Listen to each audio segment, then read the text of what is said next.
और एक और बड़ी खबर इससे जुड़ी हुई हम आपको बताएंगे। इजरायल युद्ध के 26 दिन बीत जाने के बाद मरने वालों का आंकड़ा 10,000 के पार पहुंच चुका है। इसमें करीब 1,500 लोग इजरायल के रहने वाले हैं। लेकिन नेतन्याहू साफ कर चुके हैं, स्पष्ट कर चुके हैं कि इजरायल अब ना रुकेगा और ना ही झुकेगा।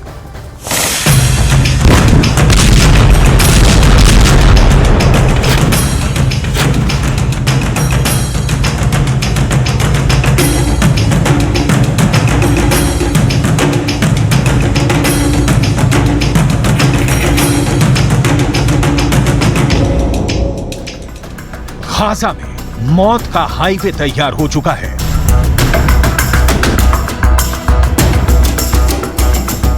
गाजा में आगे मौत, गाजा में पीछे मौत, गाजा पर चारों तरफ मौत ही मौत मंडरा रही है। गाजा इस वक्त जान बचाने के लिए कौन सा विकल्प चुने, उसे समझ में नहीं आ रहा। वो बस किसी आश्रय की तलाश में है।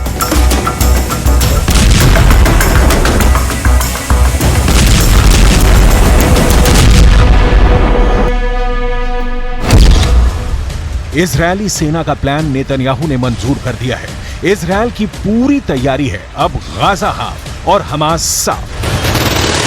दुनिया की सबसे बड़ी खुली जेल में इस वक्त 24 घंटे धमाके हो रहे हैं, क्योंकि इजरायल हमास से बदला लेना चाहता है। और नेतन्याहू तो पहले ही कह चुके हैं कि गाजा को मिट्टी में मिला देंगे।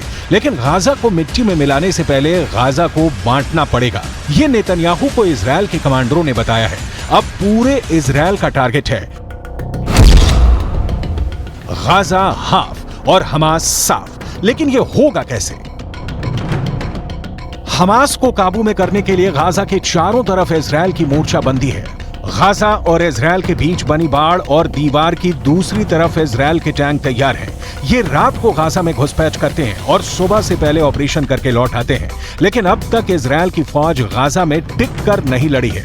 इसलिए नेतन्याहू के कमांडरों ने उनको एक बहुत खतरनाक प्लान बताया है।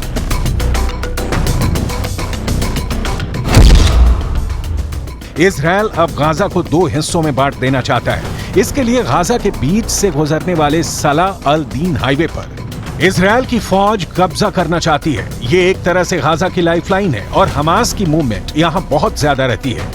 ये हाईवे 45 किलोमीटर लंबा है और अगर इस हाईवे को काट दिया गया तो हमास की ताकत भी 2 टुकड़ों में बंट जाएगी। यहां तक पहुंचकर इजरायल के टैंक हमास की ताकत को आधी तो खत्म कर ही देंगे। ये भरोसा इजरायल की सेना ने नेतन्याहू को दिया है। इजरायल ने अब तक 3.5 लाख से ज्यादा रिजर्व फोर्स तैनात कर दिया है। इसके अलावा 1.5 लाख से ज्यादा रेगुलर आर्मी है, यानी 5 लाख से ज्यादा सैनिक इजरायल के युद्ध के लिए तैयार हैं। युद्ध का एपिसेंटर गाजा है और अगर गाजा के हाईवे को काटा जाता है तो हमास को बड़ा झटका लग सकता है।